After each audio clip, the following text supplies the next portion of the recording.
In this video, we are going to see how you can use BitQuery APIs to get OHLCV data for a particular token pair on Radium Launchpad. I will add the API link in the description. You guys can test it out on ide.bitquery.io. By just signing up on IDE, you will get free 10,000 points for testing for the first month. Now let's move on to the IDE. Here select EAP as Solana is in EAP right now. Then select Solana. Then select DEX trade by tokens. Then in this where we will put our filters. Select transaction result success to be true because I don't want to acknowledge any unsuccessful trades. I only want to include the successful trades. Then select trade, DEX, protocol name is Radium Launchpad. Here select the currency details, mint address. Using this random token to just test it out. And then we can also select the side currency details. Side currency will be the wrapped sol address and the mint address put that address. Now select the fields we need. Let's select block, time.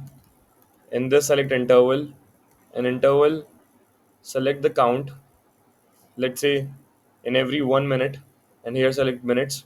So we'll be getting the OHLC for every minute. Here give this an alias name of time field. Here we will get the actual data. Select trade. Then here I'll give an alias name of open and here I'll be getting price where it where the block slot was minimum and then get the high. We'll be getting the price where the price was maximum. Now we'll get the low price in the particular time frame. We have not selected the time frame. We can select the time frame also. Just go under where and here select the block time since right here the UTC timestamp and in the till also mention a time period. So let's get from 1 to 4 for the today's date. Today is 2nd May. So our time frame is selected. Let's get back to the fields. For the lowest price, we'll need the minimum of where the trade price was minimum. I'll need to get I'll need to get that price. And now the closing price. For the closing price, just get the price where the block slot was maximum in this particular time period.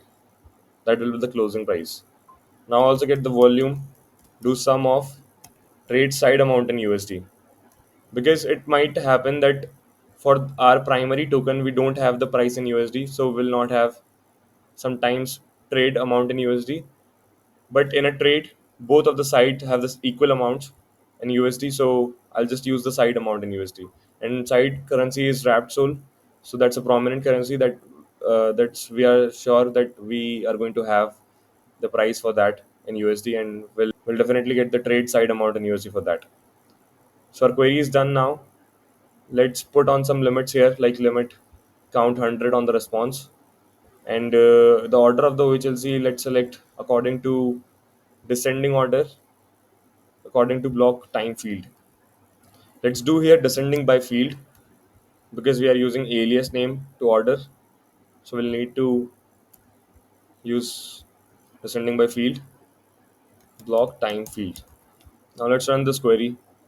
You can see the OHLC data along with the volume for every minute 332, 331. So if the data is not there in between, like if the token is not traded, then you will not see any response for that. So let's here see 331 and directly jumped to 253 because there was not any trade in between these two time points. This was the OHLC API for Radium Launchpad. Thanks for watching. Like and subscribe and head over to our Telegram channel if you have any questions.